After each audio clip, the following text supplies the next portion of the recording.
It was a quiet Halloween night, the kind where the air felt thick and the shadows seemed just a little darker than usual. In a town like Fairview, Halloween was the time when old stories resurfaced, stories of visitors, shadows, and footsteps echoing down empty streets long after midnight. Caleb, an ambitious young journalist, had moved to Fairview just a few months before Halloween. He'd heard all the usual spooky tales the locals like to tell, but he didn't believe a word of them. So, when he got an invitation to investigate the so-called haunted house at the edge of town, he thought it'd be a fun way to spend Halloween. Little did he know, this night would change his life forever. The house was an old Victorian, worn by years of neglect. The windows were clouded with grime, and the front porch creaked with every gust of wind. Locals said that anyone who spent the night inside would hear voices, see shadows, and sometimes vanish without a trace. Caleb parked his car by the side of the house, grabbed his flashlight, and walked up the steps. As he reached for the front door, he noticed a strange, cold sensation trickling down his spine, like invisible eyes watching him from the darkness. Shaking off the feeling, he pushed the door open and stepped inside. The air was thick and stale, and he could barely see a thing. He moved his flashlight around,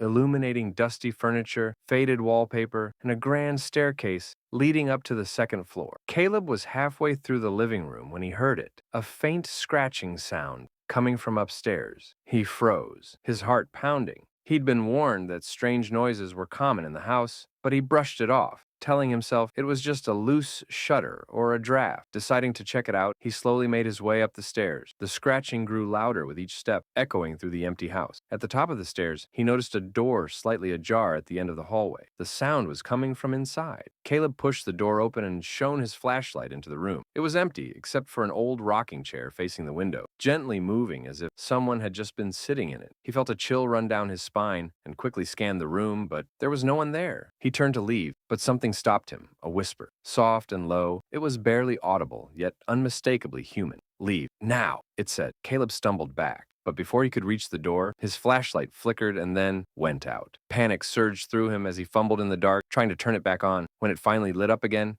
his heart nearly stopped. Standing in the corner of the room, just barely illuminated by his flashlight, was a figure. It was tall and shrouded in shadows, its face hidden, and it stood perfectly still, staring at him with hollow, empty eyes. Caleb's instincts screamed at him to run, but his legs felt frozen, rooted to the spot. And then the figure took a step forward, and another. Caleb bolted from the room, nearly tripping over his own feet as he raced down the hallway. He could hear footsteps behind him, slow and deliberate, as if the figure was toying with him. He rushed down the stairs, but every time he glanced back, the figure was closer. He burst out the front door, running into the night without looking back. He didn't stop until he reached his car, locking himself inside and frantically trying to start the engine. Finally, with a sputter, the car roared to life, and he sped away, the haunted house shrinking in the distance. Back home, Caleb tried to convince himself that he'd imagined it all, that it was just the atmosphere of the house playing tricks on him. But then he noticed something chilling. Right there on his arm, just below his sleeve, was a handprint. A dark, cold mark, as if something or someone had tried to pull him back into the house. Caleb never spoke of that night to anyone again, and he left Fairview soon after. But every Halloween, when the night grows still and shadows creep through the town, some say you can still hear footsteps in that old house. And sometimes, if you're quiet, you can even hear a voice whispering, "Leave now. Happy Halloween." And if you ever find yourself alone in a dark, quiet place,